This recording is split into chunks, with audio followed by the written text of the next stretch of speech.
जाती है। आज हम एक ऐसे ही बीच की बात कर रहे हैं, दुमास बीच, जहां की काली रेत के नीचे सिर्फ राज नहीं बल्कि न जाने कितनी चीखें दफन हैं। ये कोई सलाह नहीं थी, ये एक नियम था। मयूर की दादी की दी हुई एक सीधी साधी चेतावनी, और यही वो नियम था जो इस पूरी कहानी की धुरी बनने वाला था। एक ऐसा नियम जिसे तोड़ने की कीमत शायद बहुत भारी होती। तो बात है 5 कॉलेज के दोस्तों की। गोवा और दूसरे आम टूरिस्ट स्पॉट से बोर हो चुके थे और इस बार कुछ ऐसा करना चाहते थे जिसे वो जिंदगी भर न भूल पाएं। और तब मयूर ने दुमास बीच का जिक्र किया, एक ऐसा नाम जो उसके गांव के आसपास के लोग फुसफुसा कर लेते थे। बस यहीं से उस डरावने सफर की नींव रखी गई। देखिए, उनका प्लान तो बड़ा सीधा साधा था। दिन दिन में बीच पर जाएंगे, घूमेंगे और सूरज ढलने से बहुत पहले वापस आ जाएंगे। कोई एडवेंचर नहीं, कोई पंगा नहीं। लेकिन उन्हें क्या पता था कि उस बीच पर हकीकत उनके प्लान का इंतजार नहीं कर रही थी।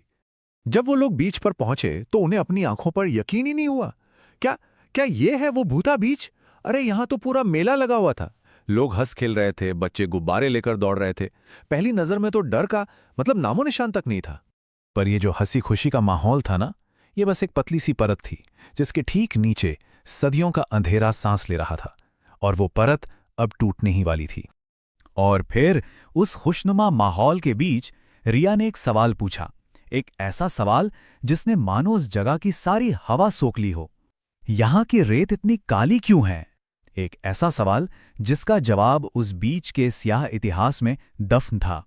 इस काली रेत के पीछे की जो वजह हैं, वो सच में रूह कपा देती हैं। कहते हैं सदियों तक ये जगह एक शमशान घाट हुआ करती थी और यहाँ की रेत असल में जली हुई चिताओं की राख है।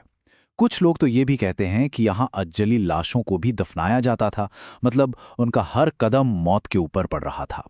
ये बातें उन्हें वहीं पास में बैठे एक लोकल आदमी ने बताई थीं, और उसने जिस अंदाज में कहा था ना, दोस्तों की हंसी उनके चेहरों पर ही जम गई।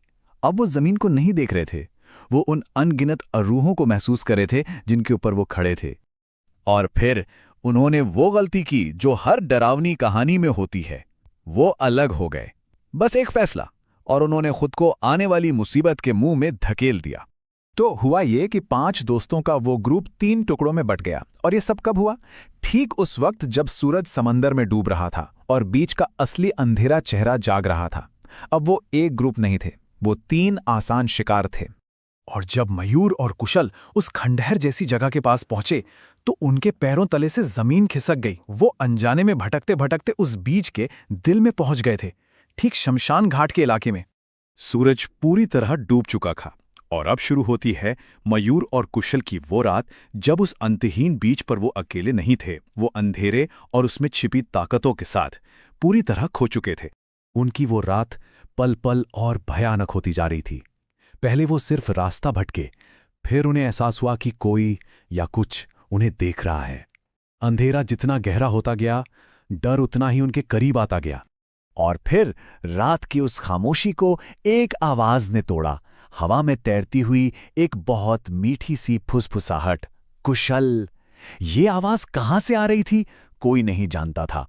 ऐसा लग रहा था जैसे समंदर, रेत और हवा सब मिलकर उसे पुकार रहे थे। और फिर डर ने सबसे भयानक रूप लिया। अगली आवाज वो अनजानी नहीं थी, वो एक जानी पहचानी आवाज थी। मयूर के कानों में उसकी दादी की आवाज गूंजी। हां, वही दादी जो 8 साल पहले इसी इलाके से गायब हो गई थीं।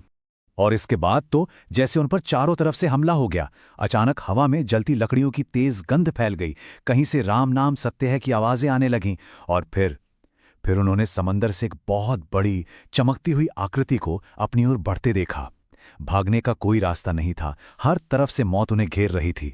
जैसे तैसे रात बीती, सूरज निकला, लेकिन ये वो शांत सुबह नहीं थी जिसमें कोई सुकून हो। ये खौफ के बाद की खामोशी थी जिसमें पिछली रात की चीखें अब भी गूंज रही थीं।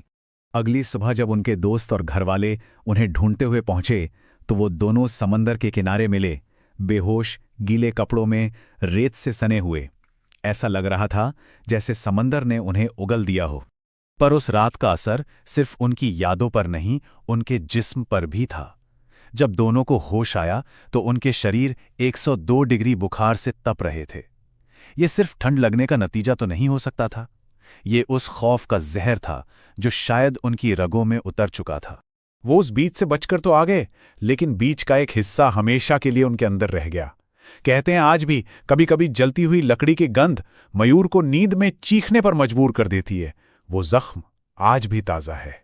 तो सवाल यही उठता है, क्या कुछ जगहें अपने अतीत को कभी भूलती नहीं?